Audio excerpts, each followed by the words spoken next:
अयोध्या, मथुरा और काशी ही नहीं बल्कि 30,000 धार्मिक स्थलों को मुक्त कराने की तैयारी।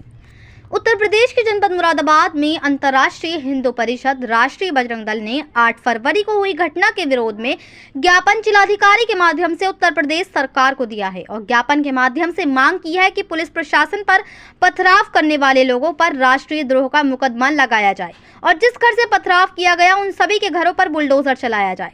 दरअसल आपको बता दें, 8 फरवरी को हल्द्वानी में पुलिस प्रशासन द्वारा अवैध रूप से बनी हुई मस्जिद व मजार को हटाने के लिए पुलिस पहुंची थी, जो कि एक सरकारी कार्य है। पुलिस प्रशासन पर वहां के स्थानीय मुस्लिम समाज के लोगों के द्वारा पथराव किया गया, उनकी गाड़ियों को फूंक दिया गया। इसी घटना का विरोध करते हुए मनोज व्यास ने कहा कि जिस प्रकार से हल्द्वानी में पत्थरबाजी की गई है, ये वही लोग हैं जिन्होंने हिंदू समाज पर अत्याचार किया था। ये वही मानसिकता के लोग हैं जिन्होंने देश में मंदिरों को तोड़ा था और वहां धार्मिक स्थल और चिन्ह बनाए थे। आज वे शक्तियां एक बार फिर देश को खंडित करने लगी हैं और ऐसे लोगों पर राष्ट्रीय द्रोह का मुकदमा लगाया जाए। तो वहीं ज्ञानवापी मस्जिद पर बोलते हुए कहा कि वे ज्ञानवापी मस्जिद नहीं बल्कि मंदिर है।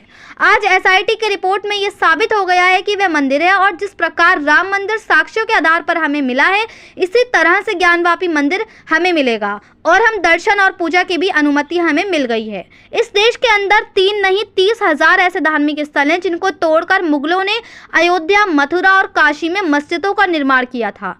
3 हमें राजी से दे दो, वरना 30,000 जिस पर कब्जा कर रखा है वह भी हम नहीं लेने देंगे। हमें विश्वास है कि राम जन्मभूमि की तरह वह भी हमें मिलकर रहेगा। मुरादाबाद से परवेज अंसारी की रिपोर्ट।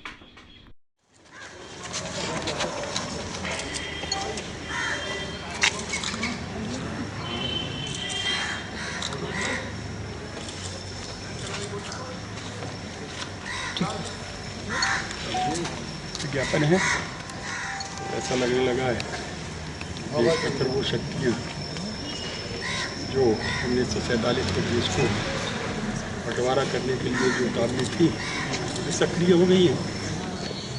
इस प्रकार का पथराव मांगे है ना जी।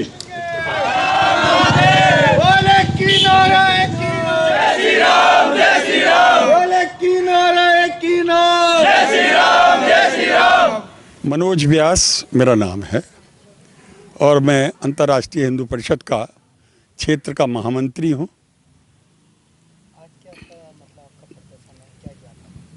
आज हम एक ज्ञापन देने आए हैं।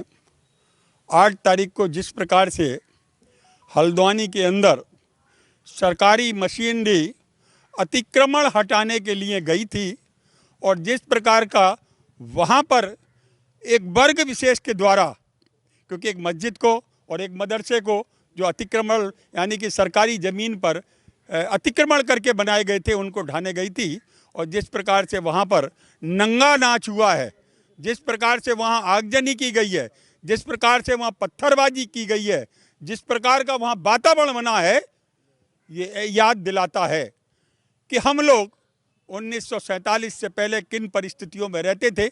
ये वही हस्ती हैं, ये वही लोग हैं जिन्होंने इस देश के अंदर हिंदू समाज पर अत्याचार किया था।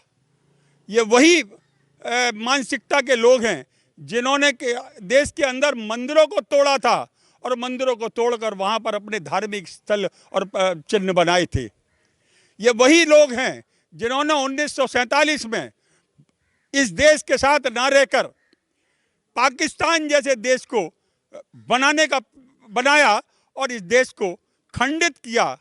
आज वो फिर शक्तियाँ एक बार फिर बलबलाने लगी हैं, इस देश को खंडित करने लगी हैं और ऐसे लोगों पर राष्ट्रद्रोह का मुकदमा चले। जिन जिन लोगों ने वहाँ पर पथराव किया है, जिन जिन लोगों ने वहाँ पर पुलिस और प्रशासनिक अधिकारियों की गाड़ियों को तोड़ा है, जिस प्रकार वहाँ के लोगों ने प्रशासन की गाड़ियों को ही नहीं आगजनी की है, उन सब लोगों पर राष्ट्रद्रोह का मुकदमा चले। क्योंकि पुलिस प्रशासन पर किसी भी प्रकार की कोई समाज के ऊपर से अगर किसी प्रकार का जो पथराव होता है, आगजनी होती है, गाड़ी फूंकी जाती है, सरकारी काम में बाधा बनने का जिन लोगों ने प्रयास किया है, उन सब पर राष्ट्रीय द्रोह का मुकदमा दायर करके उन्हें ज्ञानवापी मस्जिद, अरे वो तो ज्ञानवापी मंदिर है, मस्जिद कहाँ है? वो और अगर मंदिर नहीं होता तो वहाँ से जो अभी रिपोर्ट बनकर आई है सारी की सारी जो है वहाँ जो चिन्हित हैं वो सब हमारे हैं। मैंने अभी पिछली बार कहा है ऐसी शक्तियाँ बिलबिलाने लगी हैं।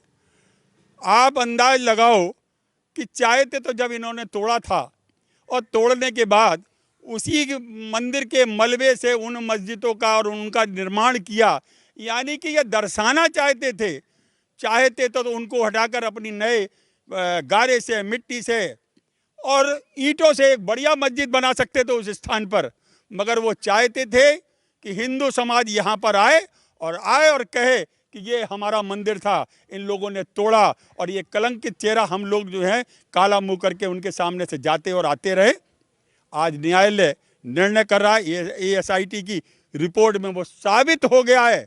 और जिस प्रकार राम जन्मभूमि का मंदिर अदालत के द्वारा साक्ष्यों के आधार पर हमको मिला है, आप ये तय मानकर चलिए कि ज्ञानव्यापी मंदिर तो भगवान भोलेनाथ का है, वो हमको मिलेगा, अदालत के द्वारा मिलेगा और श्रृंगार गौरी के दर्शन और पूजा की अनुमति मिल गई है।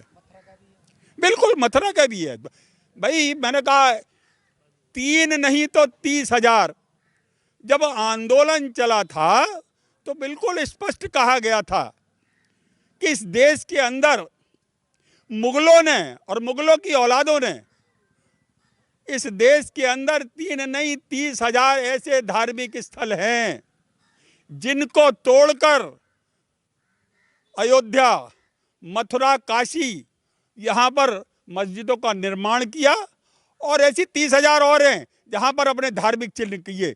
तो वहाँ पर हमने लोगों ने नारा दिया था 3 नहीं तो 30,000, यानी कि 3 हमें राजी से दे दो और नहीं तो 30,000 भी हम आपके पास जो हैं जिन पर आपने कब्जा कर रखा है वो भी नहीं लेने देंगे, उनको भी वापस करेंगे।